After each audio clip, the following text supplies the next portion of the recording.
Olá pessoal, sejam todos bem-vindos a mais uma aula do canal Gênios da Física. Hoje, nesta aula, nós vamos determinar qual é a velocidade dos elétrons de condução em um carregador de celular. Tá? Para isso, nós vamos utilizar um tipo específico de carregador, que é o carregador da Samsung. Esse carregador, na verdade, um carregador nada mais é do que um transformador, tá? Ele vai pegar dados de entrada e de alguma forma mudar em relação aos dados de saída, tá? Os dados, no que eu estou me referindo, é corrente, tensão e etc. Bem, e como é que você pode fazer esse tipo de estimativa, de quantos elétrons de condução percorrem um dado fio, na hora de carregar o seu celular, do que percorre o fio do carregador, Então, como é que você pode fazer isso usando puramente eletromagnetismo clássico, Então, vamos lá, olha. Então, você tem aqui um carregador, da Samsung, e os dados de entrada, ou seja, a sua tomada, o input, ele tem, você pode pegar essas informações no carregador, ele trabalha de 100 a 240 volts, e com uma frequência de 50 a 60 Hz. E a corrente, em geral, da casa que você tem nela, ele está trabalhando aqui com uma corrente de entrada, de 0,3 ampere. Então, esses são os dados de entrada aqui nos pinos, desse carregador. Então, quando você compara o que entra e o que vai sair no cabo de alimentação, que vai diretamente para o celular, que são os dados que eu estou chamando de output, você tem aqui que a voltagem de saída é 5. Então, perceba, de 100 a 240 você reduziu para 5 volts, tá? E a corrente, por sua vez, você aumentou. Ela estava entrando com 0,3 ampere e vai sair com 1,55 ampere. Então, isso tudo, essa mudança de voltagem para amperagem nesse carregador, então é exatamente o papel que desempenha o que nós chamamos do equipamento elétrico chamado de transformador. O transformador ele vai fazer isso, ele vai pegar certos dados de entrada e mudar em relação aos dados de saída. Você pode mudar para mais ou mudar para menos, tá? Então, se você, por exemplo, tem você tem um ar-condicionado que funciona 220, mas na sua casa só tem 110, a tensão, você pode colocar um transformador para funcionar somente lá o teu ar-condicionado para ele aumentar essa voltagem. No caso do carregador, ele está só reduzindo a voltagem para que a bateria do celular não frite, não esquente muito, derreta o celular, comprometa a estrutura física do celular, tá certo?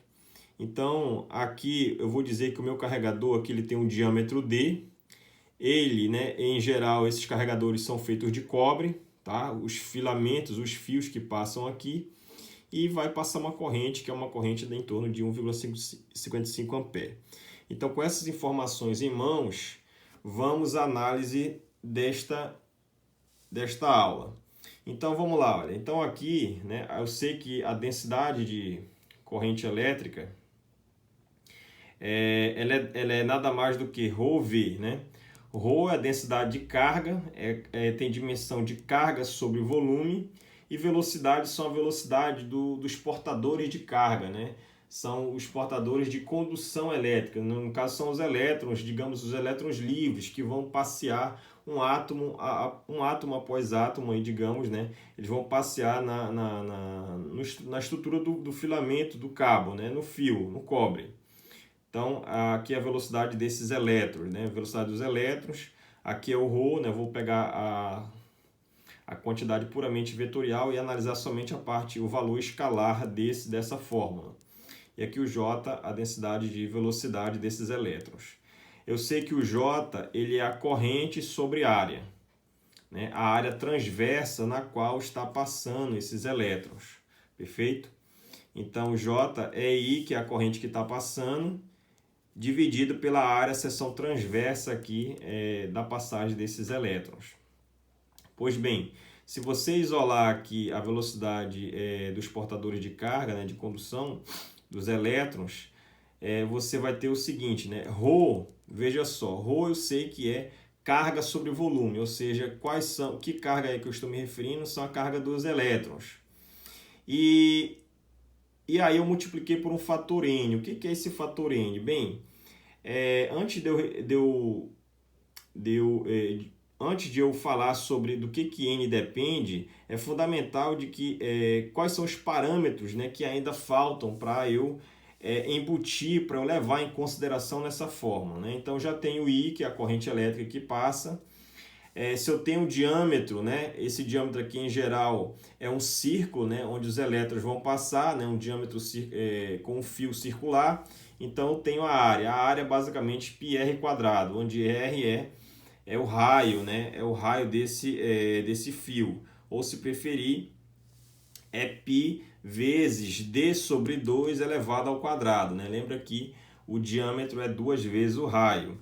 Então, essa informação de corrente de área eu já estou levando em consideração. A carga dos elétrons também, que é 1,6 vezes 10 a menos 19. A velocidade eu quero determinar. Então, esse N ele tem que carregar informações sobre o meu tipo, né, de material que eu estou levando em consideração na hora da condução desses elétrons. Então, esse N tem que levar informações explicitamente do tipo de material que eu estou trabalhando, no caso o cobre. Então, seja qual for a dependência de N que eu tenha com esses parâmetros do tipo de material, fio, cobre, alumínio, seja lá o que for, eu sei que a dimensão dele tem que ter dimensão de... a análise dimensional representa por esse cochete, então a dimensão de N tem que ser o inverso de L, né? Onde L é comprimento. L, a terceira, é volume. Então, veja, lembra que o Rho é carga sobre volume. Carga, eu já coloquei aqui, que é o elétron. Então, está faltando um termo aqui embaixo, que é 1 sobre V. Então, N tem que ter dimensão de inverso de volume. Tá? Então, eu sei que N tem que ter dimensão de inverso de volume. E agora eu vou descobrir de que forma esse N depende dos parâmetros que são estritamente relacionados com o tipo de material. Tá? Quando eu souber como é que esse N depende desses parâmetros físicos, né, eu posso substituir N aqui e determinar a velocidade de condução desses elétrons, né, que a corrente eu já tenho, tá? A carga do elétron é 1,6 vezes 10 a menos 19 e S é a área, né? Então é a área π vezes d sobre 2 ao quadrado, né? D é o diâmetro do fio, tá? Então eu vou atrás agora de determinar como é que esse N está intimamente relacionado com os parâmetros do fio.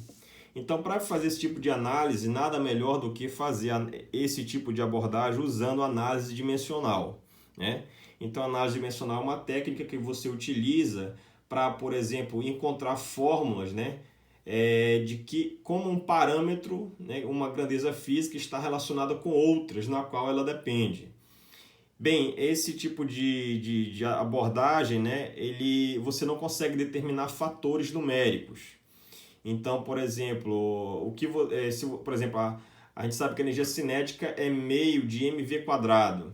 Então, se você fizer essa análise dimensional, você poderia mostrar que a energia é igual a v quadrado, mas o fator meio ele não é possível determinar utilizando essa abordagem de análise dimensional. Então, a análise dimensional ela só serve para você ver como que uma variável física está relacionada com outras, mas os fatores numéricos você não consegue determinar. E por quê? Porque os fatores numéricos são adimensionais, ou seja, não tem dimensão. Logo, você não consegue, digamos, identificar eles durante uma análise dimensional, porque a gente sabe que uma grandeza adimensional tem dimensão igual a 1, e 1 é o elemento neutro da multiplicação. Então, você não consegue, digamos, identificar isso na análise dimensional.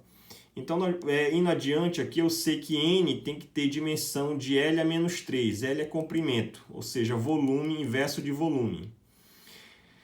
Bem, o meu tipo de material, como é que eu posso, que características eu posso identificar no meu fio para mudar, para distinguir um fio de outro? Por exemplo, a densidade, a massa específica, né? Então, a massa específica do cobre, ela é, em geral, dada em gramas por centímetro cúbico. Gramas é massa, centímetro cúbico é L a menos 3, tá? É comprimento, é dividido por comprimento, tá? M sobre L a terceira, né? A massa atômica é massa por mol, grama por mol. Massa é M, né? E mol aqui é a quantidade de substância, a menos 1, porque está dividindo. E o número de Avogadro, né? Ele é a quantidade de moléculas, de átomos, né? Que vai estar naquela estrutura dividido por mol, que é a quantidade de substância.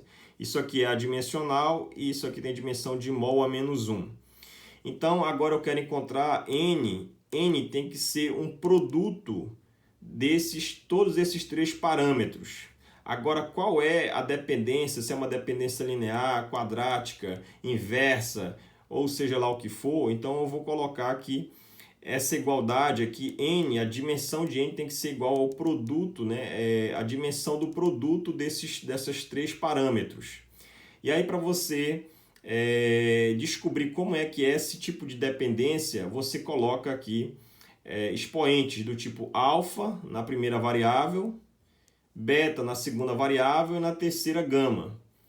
E eu vou montar um sistema de equações para eu determinar quem é alfa, beta e gama, para eu saber como é que N depende, por exemplo, da massa específica, se é uma dependência linear, se é uma dependência quadrática, cúbica, ou o inverso de M, inverso ao quadrado, seja lá o que for, eu vou determinar quem é alfa, beta e gama, e dessa forma descobrir como é que o N está intimamente relacionado com essas três variáveis.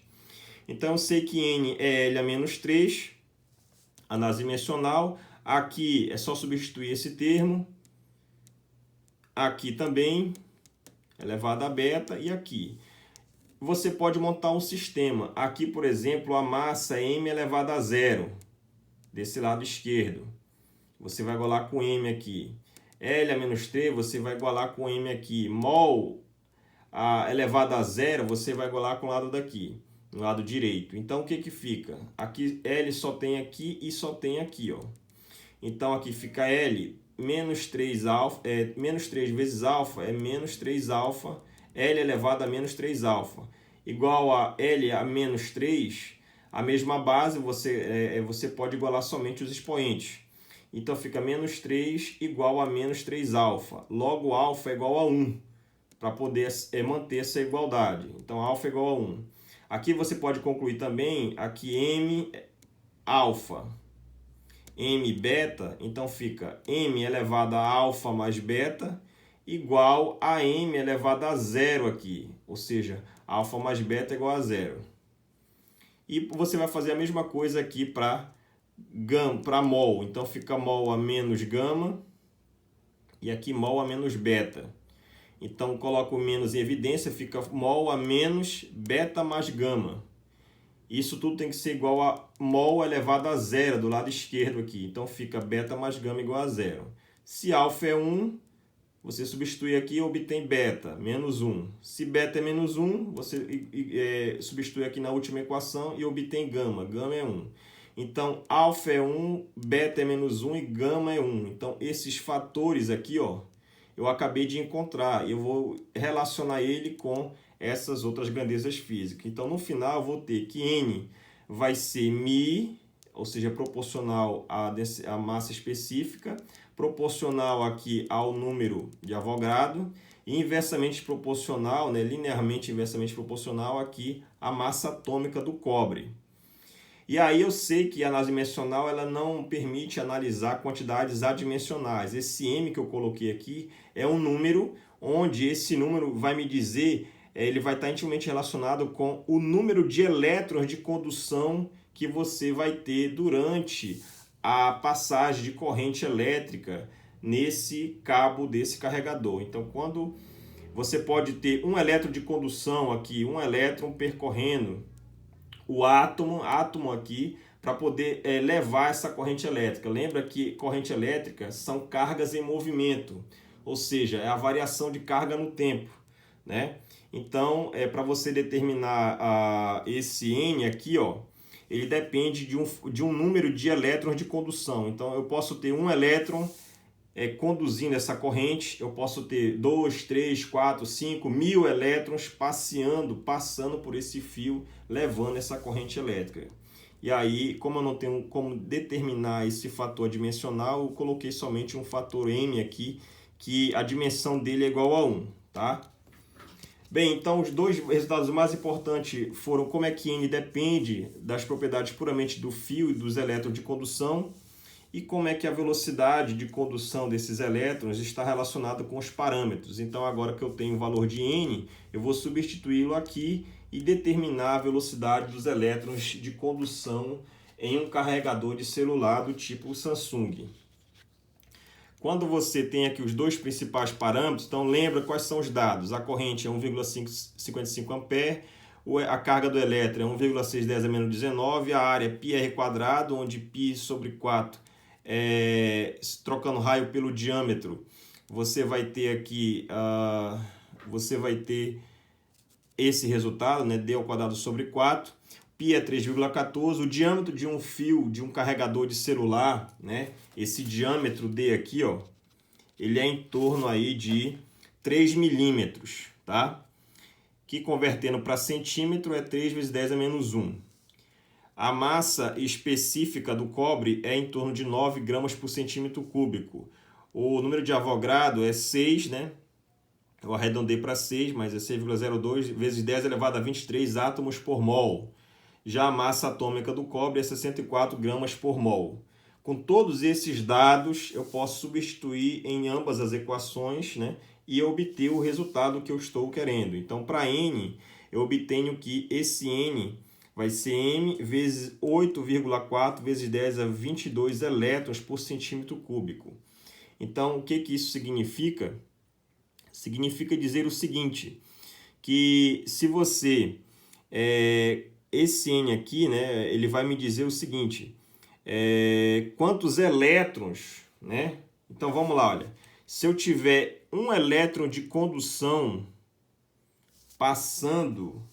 Se eu tiver um elétron de condução, ou seja, M igual a 1, um elétron de condução passando aqui nesse fio do meu carregador, então se eu tiver um elétron de condução, esse N vai ser, na verdade, né, ele tem dimensão aí de inverso de volume, então eu vou ter basicamente o seguinte, 8,4 vezes 10 a 22 elétrons em cada centímetro cúbico desse fio, tá? Então, uma quantidade extremamente absurda, né, que eu vou ter de elétron em cada centímetro cúbico desse fio, eu vou ter, se eu tiver um elétron de condução, né, passando átomo a átomo, levando essa corrente elétrica, eu vou ter um valor de 8,4 vezes 10 a 22 elétrons em cada centímetro cúbico. Você pode fazer análise também para milímetro cúbico, lembrando que um centímetro cúbico é 10 a terceira milímetro cúbico.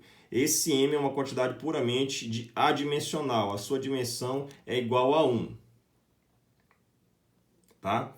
E aí, continuando, né?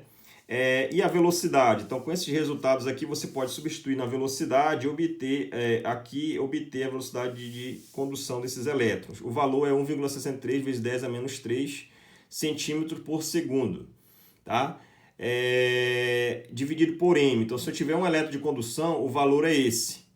2, eu vou ter que dividir aqui, 3 e assim por diante. A mesma coisa aqui, 1 elétron, 2, 3, 4, então esse valor sempre vai aumentando, enquanto que aqui a velocidade vai sempre reduzindo de valor, esse N, a quantidade por centímetro cúbico de elétron vai aumentando. E a gente sabe que 1 milímetro é 100 centímetros ou 10 ao quadrado centímetros. 1 centímetro é 10 a menos 2 metros e 1 centímetro é igual a 10 milímetros. Por que eu estou fazendo isso? Porque eu vou fazer análise aqui em torno da velocidade. E vou comparar ela com velocidades conhecidas. Por exemplo, esse valor de velocidade, quando você converte esse valor centímetro para metro, você altera aqui a escala, né? De 10 a menos 3 fica 10 a menos 5. É só usar a conversão de centímetro para metro, que é 10 a menos 2, aqui vai ficar 10 a menos 5, tá? E para milímetro, basta converter que 1 centímetro é 10 milímetros. Então, aqui você multiplica por um fator de 10, vai dar 10 a menos 2 milímetro por segundo, e aqui em cima metro por segundo. Então, quando você compara esse resultado aqui, 1,63 vezes 10 a menos 2 milímetros por segundo, por que eu digo que é uma velocidade extremamente baixa, né, desses elétrons de condução? Então, essa velocidade é a velocidade com que esses elétrons estão se propagando aqui, estão sendo conduzidos de uma extremidade do cabo a outra, tá?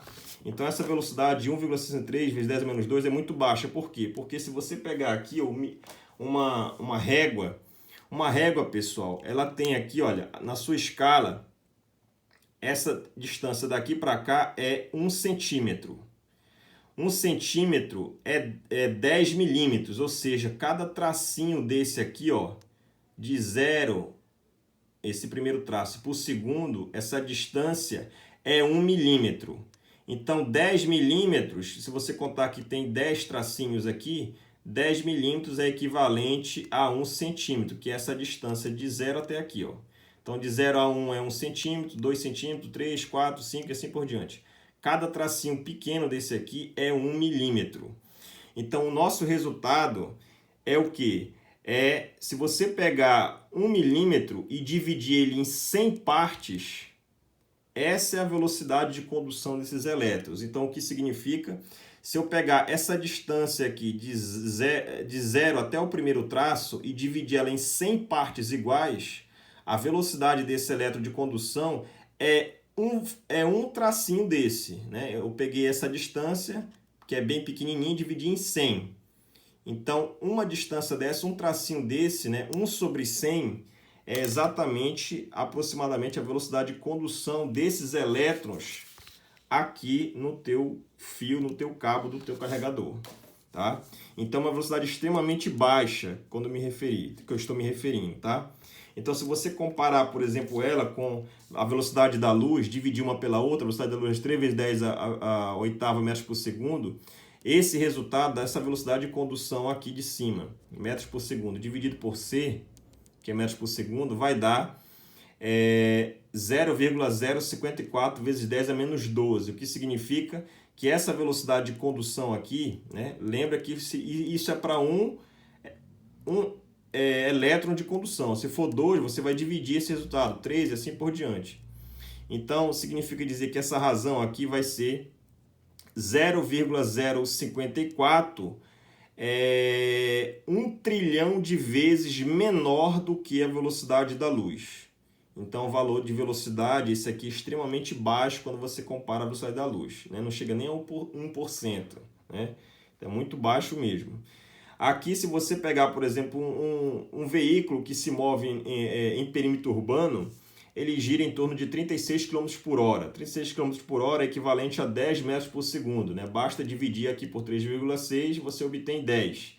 Então, se você pegar 10, esse valor em metros por segundo, e dividir por 10 aqui, ó, o resultado vai ser, né, para um elétron de condução, m igual a 1, vai ser 1,63 vezes 10 a menos 6, ou seja, essa velocidade de condução desses elétrons é praticamente 1 milhão de vezes menor do que a velocidade de um veículo no perímetro urbano, tá? Espero que todos tenham gostado. Até mais e bons estudos!